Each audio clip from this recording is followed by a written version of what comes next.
அனைவருக்கும் வணக்கம். உங்கள் அனைவரையும் தஞ்சை சமையலறையில் சந்திப்பதில் மிக்க மகிழ்ச்சி. இன்றைக்கி நம்ம பார்க்க போகிறது ஒரு ஸ்வீட் ஐட்டம். கோவா வச்சு நம்ம எப்படி ஜிலேபி பண்ணலாம் அப்படின்னு சொல்லி கோவா ஜிலேபி பண்ணலாம். வாங்க, சப்ஸ்கிரைப் பண்ணாதவங்க சப்ஸ்கிரைப் பண்ணிக்கோங்க. வாங்க வீடியோக்குள்ளே போகலாம். நம்ம டிஷ் செய்கிறதுக்கு நம்ம ஃப்ரெஷ்ஷான கோவா எடுத்திருக்கோம்.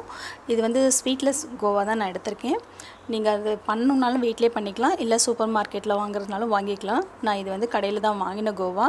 ஸோ இதை நல்லா உதுத்து விட்டுக்கலாம். இதில் நம்ம வந்து என்னென்ன பொருள் கலக்கலான்னு பார்க்கலாம். நம்ம இதில் பண்ணோன்னா ரொம்ப டேஸ்ட் நல்லாயிருக்கும். இது கூட கொஞ்சமாக நான் ஜாதிக்காய் தூள் ஆட் பண்ணியிருக்கேன். உங்களுக்கு வேணும் இந்த ஃப்ளேவர்னு ஆட் பண்ணிக்கோங்க, இல்லைன்னா கூட பரவாயில்ல, ஆப்ஷன் தான்.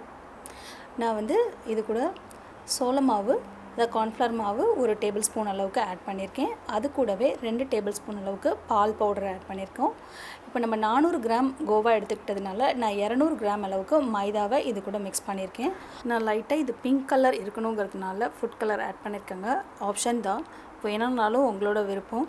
நான் லேசாக ஒரு ரெட் கலரை கொஞ்சம் போல் போட்டிருக்கேன். அப்போ வந்து நமக்கு அது வந்து பிங்க் கலராக தெரியும் நமக்கு அந்த கோவா உள்ளர. அதுக்காக நான் லைட்டாக ஒரே ஒரு சிட்டிக்கை மட்டும் ஆட் பண்ணியிருக்கேன், அவ்வளோதாங்க.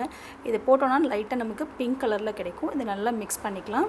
நம்ம எல்லா மாவும் பாருங்கள், நான் எல்லாத்தையும் ஒன்றா மிக்ஸ் பண்ணிட்டேன். இப்போ நம்ம இது கூட கொஞ்சமாக தண்ணி தெளித்து குலோப்ஜாம் மாவு பிசைகிற மாதிரி பிசைஞ்சு எடுத்துக்கலாம். பட் நல்லா சாஃப்டாக பிசைஞ்சுக்கணும். நல்லா சாஃப்டாக அதை கொஞ்சம் கொஞ்சமாக தண்ணி தெளித்து பிசைஞ்சிக்கலாம். மாவு நல்லா பிசைஞ்சாச்சு. இதில் நான் ஒரே ஒரு ஸ்பூன் அளவுக்கு நெய் சேர்த்துட்டு இதை நல்லா திருப்பி ஒரு தடவை பிசைஞ்சு விட்டுடலாம், அவ்வளோதாங்க. இந்த மாதிரி நல்லா சாஃப்டாக பிணைஞ்சிட்டிங்கன்னா மாவு சூப்பராக நமக்கு ரெடி ஆகிடும். இப்போ நம்ம மாவை சின்ன சின்ன பாலாக இந்த மாதிரி உருட்டி எடுத்துக்கலாம். நீங்கள் உருட்டி வச்சுங்க. இந்த மாதிரி வெடிக்காமல் இருக்கணும்னா மாவு நல்லா ஸ்மூத்தாக பிசைஞ்சிருக்கணும். நம்ம இப்போது சப்பாத்தி தேய்க்கிறது எடுத்துருக்கோம். அப்படி இல்லைனா நீங்கள் சர்ஃபேஸில் கூட பண்ணிக்கலாம், உங்கள் வீட்டில் இருக்க டேபிள் சர்ஃபேஸ்லையோ இதுலையோ.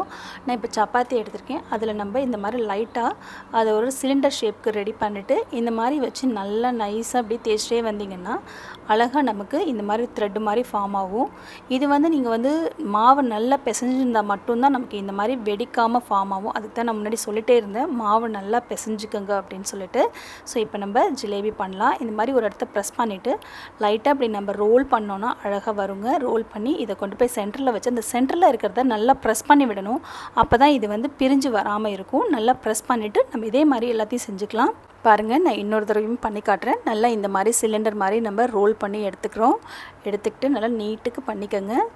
பண்ணி எடுத்துக்கிட்டு இது வந்து வெடிச்சிடக்கூடாது. இந்த மாதிரி ஒரு லைட்டாக அமைக்கிட்டு இந்த மாதிரி சுற்றி நடுப்புற வச்சு ஒரு ப்ரெஸ் பண்ணிக்கோங்க, அவ்வளோதாங்க.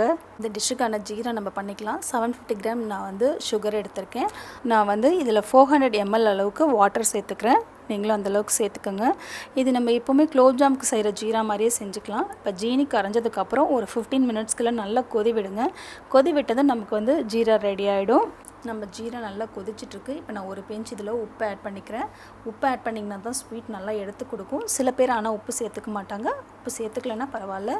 நான் கொஞ்சமாக ஃப்ளேவருக்காக குங்குமப்பூ சேர்த்துருக்கேன். நீங்கள் வந்து இதில் ஏலக்காய் தூள் கூட சேர்த்துக்கோங்க, ரொம்ப நல்லாயிருக்கும். நம்மளோட ஜீரா இப்போ நல்லா ரெடி ஆகிடுச்சு. இதை நம்ம ஆஃப் பண்ணிவிட்டு ஒரு ஓரமாக எடுத்து வச்சுட்டு நம்ம அடுத்தது ஜிலேபியை பொரிச்சு எடுக்கலாம்.